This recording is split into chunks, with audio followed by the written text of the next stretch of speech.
नया रास्ता। अध्याय 10। मेरठ पहुंचने पर मीनू को ज्ञात हुआ कि उसके कॉलेज का वार्षिकोत्सव मनाया जाना है। हॉस्टल में चारों ओर चहल पहल थी। सभी लड़कियां अपने अपने रोल के बारे में बता रही थी। हर तरह के कार्यक्रम, सामूहिक नृत्य, गीत, नाटक आदि सभी की तैयारियां चल रही थी। हॉस्टल में मीनू को देखकर उसकी सहेलियों ने उसे चारों ओर से घेर लिया। एक बार उसने बातों बातों में माया के सामने कहा था कि उसने कथक नृत्य सीखा है। माया ने सहेलियों में यह प्रस्ताव रखा कि मीनू का कथक नृत्य वार्षिकोत्सव में कराया जाए। सभी सहेलियों ने इस प्रस्ताव का समर्थन किया। यद्यपि मीनू ने कथक बचपन में सीखा था, परंतु वह शुरू से ही अपने स्कूल में व फिर बड़े होने पर कॉलेज में नृत्य के कार्यक्रम देती रही थी। इसीलिए अभी कथक काफ़ी कुशलतापूर्वक कर लेती थी। हमेशा उसने इस नृत्य में पुरस्कार लिए थे। जब सब लड़कियों ने उसे घेर लिया तो वह नृत्य करने के लिए मना न कर सकी। यद्यपि वह अब इन सब बातों में विशेष रुचि नहीं रखती थी। इस समय उसके सामने एक ध्येय था, एक मंजिल थी जिस पर पहुंचने के लिए विशेष परिश्रम की आवश्यकता थी। और फिर अब नीलिमा की शादी में भी उसके 3 दिन बेकार हो गए थे। यात्रा की थकान उसके चेहरे पर स्पष्ट दिखाई दे रही थी। उसने अपना सामान उठाया और अपने कमरे में चली गई। सामान कमरे में रखकर वह पलंग पर लेट गई। लेटे लेटे वह अतीत की स्मृतियों में खो गई। उसे याद हो आया वह दिन जब उसने शुरू में कथक सीखा था।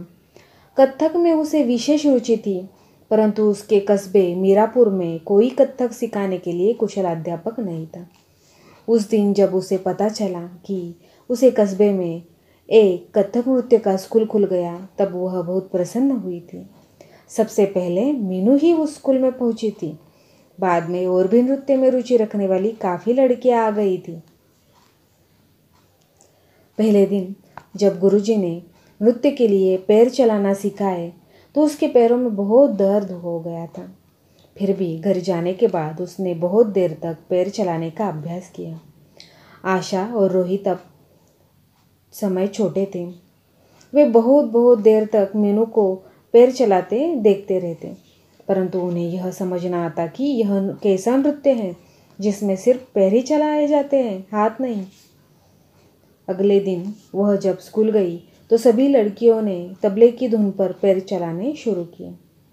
मीनू के पैर ही सही ताल पर व सही ढंग से चल रहे थे। गुरुजी ने दूसरे दिन ही मीनू की बहुत प्रशंसा की थी। हर कार्य में मीनू की प्रतिभा मुखरित हो उठती। वह हर कार्य पूर्ण लगन के साथ करती। कथक नृत्य में भी उसने पूर्ण रुचि दिखाई। 2 वर्ष में ही वह इस नृत्य में निपुण हो गई थी।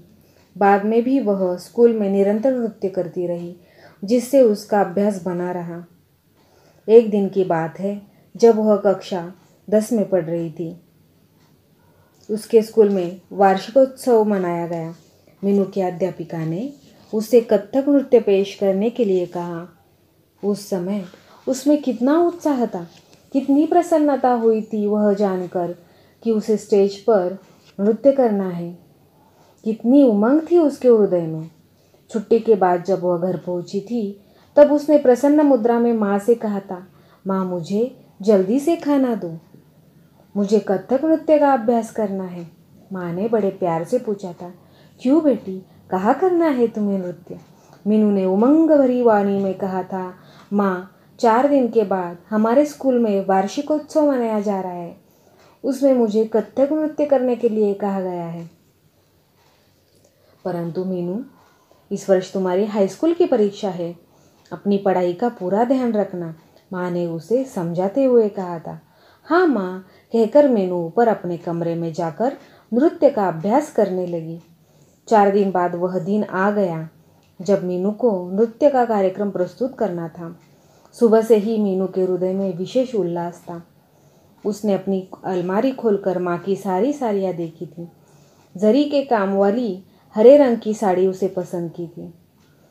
नृत्य के लिए सजी सवरी मीनू ने अपने को ऊपर से नीचे तक निहारा। जैसे ही नृत्य का कार्यक्रम प्रस्तुत करने के लिए उसका नाम बोला गया, उसके हृदय की धड़कन तीव्र हो उठी।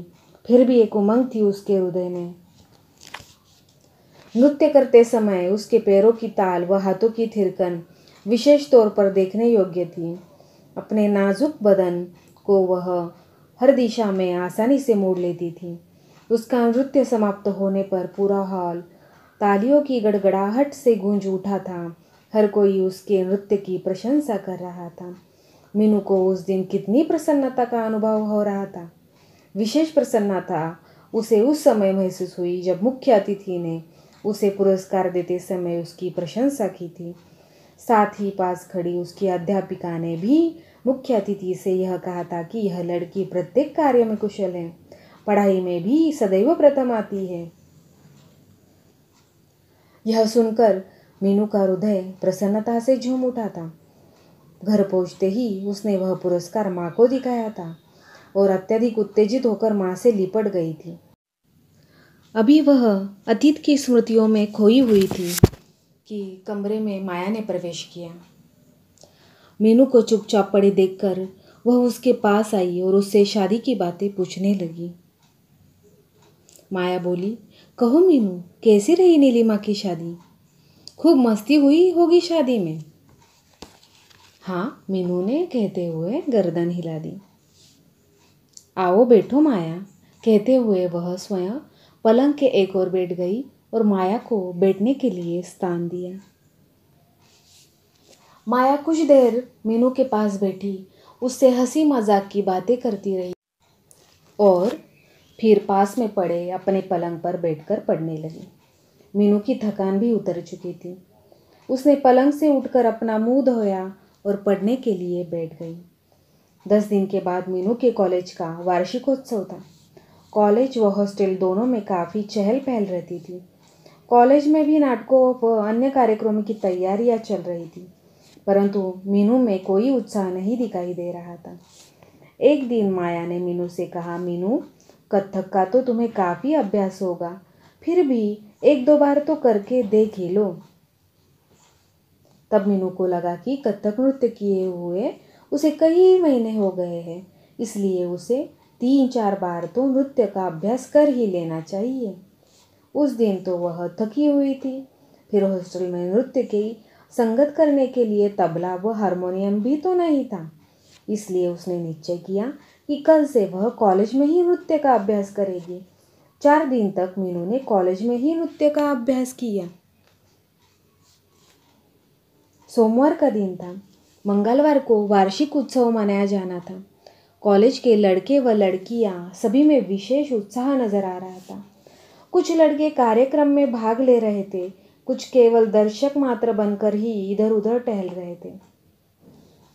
एक कमरे में मीनू भी नृत्य का अभ्यास कर रही थी। उसकी कुछ सहेलियां वहीं पर बैठी उसका नृत्य देख रही थी। तभी चपरासी ने दरवाज़ा खटखटाया। मीनू के नाम मीरापुर से एक टेलीग्राम आया था। टेलीग्राम का नाम सुनते ही मीनू की हृदय गति तेज हो गई। मीनू को घबराहट सी होने लगी। अभी कुछ दिन पहले ही तो वह मीरापुर से होकर आई थी। आखिर क्या बात है? मीनू की कुछ समझ में नहीं आया। डाकिये से टेलीग्राम लेते हुए उसके हाथ कांपने लगे थे। उसने झटपट तार खोलकर पढ़ा। उसमें लिखा था, फादर इल कम सुन, पिताजी बीमार है, जल्दी आ जाओ। यह पढ़कर मीनू का दिल कांप गया। ऐसी क्या बीमारी हुई है पिताजी को जो मुझे जल्दी बुलाया गया है? थोड़ी बहुत तबीयत खराब होती तो मुझे नहीं बुलाया जाता। कुछ ज़्यादा ही तबीयत खराब हो गई है। वह अपने घर जाने के लिए बेचैन हो उठी। शाम के 6 बज चुके थे। वहाँ से उठ खड़ी हुई और अपने हॉस्टल पहुँच गई। जैसे ही उसने अपने कमरे में प्रवेश किया, माया ने उसके उदास चेहरे को देखकर समझा कि शायद उसकी तबीयत ठीक नहीं है। मीनू को बैग में कपड़े लगाते देखकर माया ने पूछा, मीनू, क्या बात है? कहाँ जा रही हो? मीनू ने रुआसी आवाज़ में कहा, मैं मीरापुर जा रही हूँ।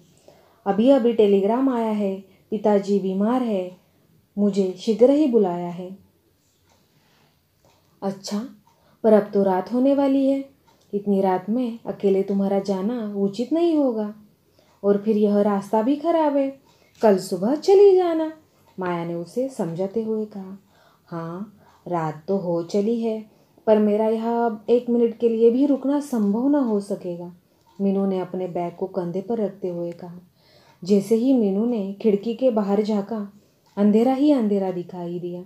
इतनी रात गए उसे जाने में भय सा महसूस हुआ। उसने अपने कंधे से अपना बैग उतारा और पलंग पर लेट गई। उसका मन पिताजी से मिलने के लिए बेचैन हो उठा। काश उसके पंख होते तो वह उड़कर अपने घर पहुंच जाती। इस समय उसकी दशा पिंजड़े में बंद एक पक्षी की तरह थी। उसके हृदय में उड़ जाने के लिए छटपटाहट सी थी। एक परतंत्र पक्षी के समान अपनी स्थिति जानकर उसकी आंखों में से आंसू झलक आए। रात भर वह बेचैनी में करवटें बदलती रही। अनेक अच्छे बुरे विचार उसके मस्तिष्क में उठते रहे, जिससे उसका मन और अधिक बेचैन हो उठता। अब उसे इंतजार था उस प्रातः का, जब वह स्वतंत्र पक्षी की तरह अपनी घर को जा सकेगी।